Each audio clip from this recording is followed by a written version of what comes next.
जिस तरह वायु का बाहरी उपयोग है, वैसे ही उसका आंतरिक और सूक्ष्म उपयोग भी है, जिसके विषय में जानकर कोई भी व्यक्ति आध्यात्मिक तथा सांसारिक सुख और आनंद प्राप्त कर सकता है।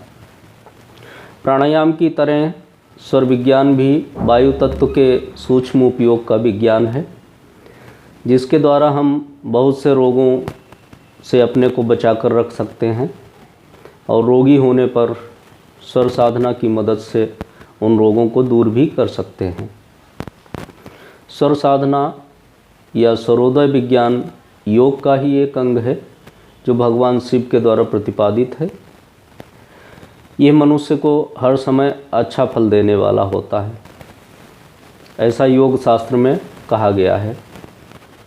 स्वर साधना का आधार सांस लेने और छोड़ने की गति ही है। हमारी सारी चेष्टाएं, लाभ हानि, सुख दुख, सारे शारीरिक और मानसिक सुख और मुश्किलें सांस लेने और सांस छोड़ने की गति से ही प्रभावित होती हैं। हमारे शरीर में दिन रात सांस लेना और छोड़ना साधारणतया नाक के दोनों नासा छिद्रों से नहीं चलता, बल्कि वो बारी बारी से एक निश्चित समय तक अलग अलग नाक के छिद्रों से चलता है। एक नासिका रंध्र का समय पूरा हो जाने पर उससे सांस लेना और छोड़ना बंद हो जाता है और नाक के दूसरे छिद्र से चलना शुरू हो जाता है। इसी को स्वरोदय भी कहते हैं। सांस का आना जाना जब एक नाक के छिद्र से बंद होता है और दूसरे से शुरू होता है, तो एक स्वर के दूसरे स्वर में परिवर्तित होने में लगभग 1 घंटे का समय लगता है। इसे ढाई घड़ी भी कहते हैं कि ढाई घड़ी तक एक स्वर एक नासिका से चलता है। इस तरह से ये 1-1 घंटे का यह क्रम दिन रात चलता रहता है।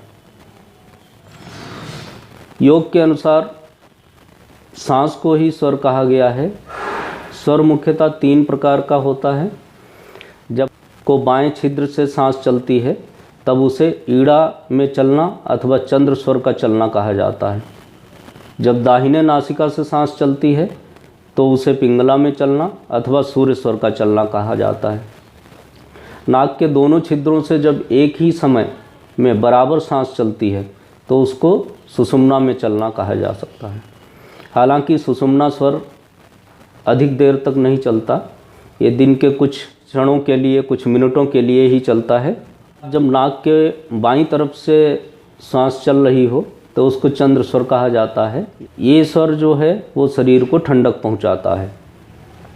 जब नासिका के दाहिनी तरफ से सांस चलती है तो उसे स्वर सूर्य स्वर कहा जाता है।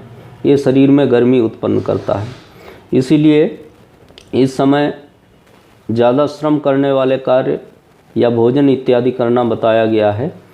आगे के वीडियोज़ में हम बताएंगे कि किस स्वर में कौन सा कार्य करना चाहिए, जिससे उसमें पूरा लाभ, उसकी सफलता निश्चित हो सके। जो व्यक्ति अपने स्वर को बदलना सीख लेता है उसे जल्दी बुढ़ापा नहीं आता और वो लंबी उम्र भी जीता है। कोई भी रोग होने पर जो स्वर चलता हो उसे बदल देने से उस रोग में जल्दी लाभ होना शुरू हो जाता है। शरीर में थकान होने पर यदि चंद्र स्वर नहीं चल रहा है तो दाहिनी करवट लेट जाना चाहिए, जिससे चंद्र स्वर चलने लगेगा और चंद्र स्वर के चलने से तुरंत थकान है वो दूर हो जाएगी।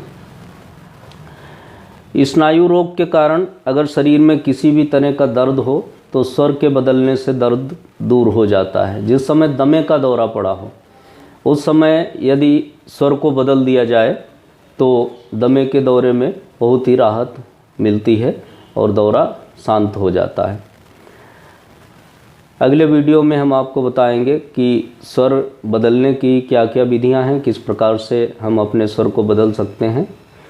एक निवेदन है आप सभी से कि जो वीडियो हम यहाँ पर आप लोगों तक भेजते हैं, हो सकता है आपको उनसे कोई लाभ ना हो, लेकिन ये भी हो सकता है कि आपकी मित्र सूची में जो व्यक्ति हैं उनके काम की चीज़ हो। तो कृपया वीडियो को शेयर अवश्य किया करें।